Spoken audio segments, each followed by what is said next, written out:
নমস্কার বন্ধুরা, জবজেনেক্স ইউটিউব চ্যানেলে আপনাদের প্রত্যেককে স্বাগত। ডিএ নিয়ে অত্যন্ত গুরুত্বপূর্ণ একটি আপডেট আপনাদের সাথে শেয়ার করতে চলেছি। ডিএ নিয়ে অত্যন্ত গুরুত্বপূর্ণ একটি আপডেট মলয়বাবু শেয়ার করেছেন, যেটা প্রতিটা সরকারি কর্মীর জন্য অত্যন্ত গুরুত্বপূর্ণ। আপনারা প্রত্যেকেই জানেন যে রাত পোয়ালেই কিন্তু ডিএ মামলা সুপ্রিম কোর্টে উঠবে এবং সুপ্রিম কোর্টে ওঠার আগে মামলাকারী সংগঠনের সভাপতি বলতে পারেন মলয় মুখোপাধ্যায় কী জানিয়েছেন সেটা কিন্তু খুবই গুরুত্বপূর্ণ।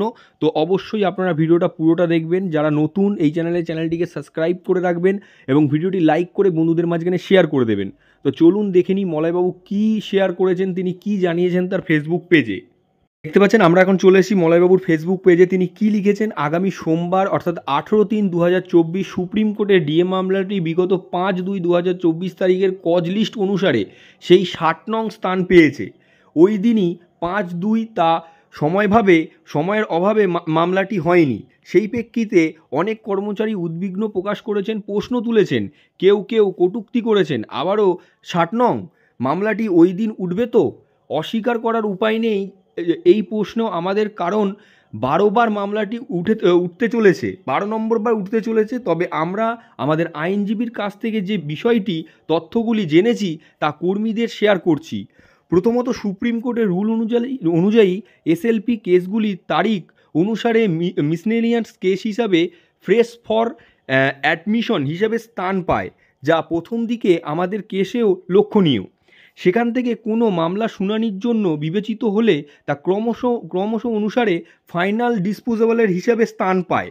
নিচে লক্ষ্য করুন, গত 2018-21 পরবর্তী আমাদের 2022 যথাক্রমে 58, 59 এবং 60 নংয়ে ছিল, কিন্তু ওই দিন মামলাগুলি হয়নি।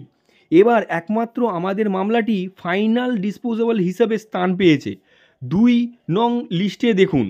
তাই আমাদের আইনজীবী আশা প্রকাশ করছেন যে মামলাটি উঠলে ওই দিন শুনানি হওয়ার সম্ভাবনা আছে। এখন দেখার ওই দিন কি হয়। Malay Mukhopadhyay, confederation of state government. এবার দেখতে পাচ্ছেন দুটো ছবি মলয়বাবু শেয়ার করেছেন, আমি আগেও আপনাদের দেখিয়েছি।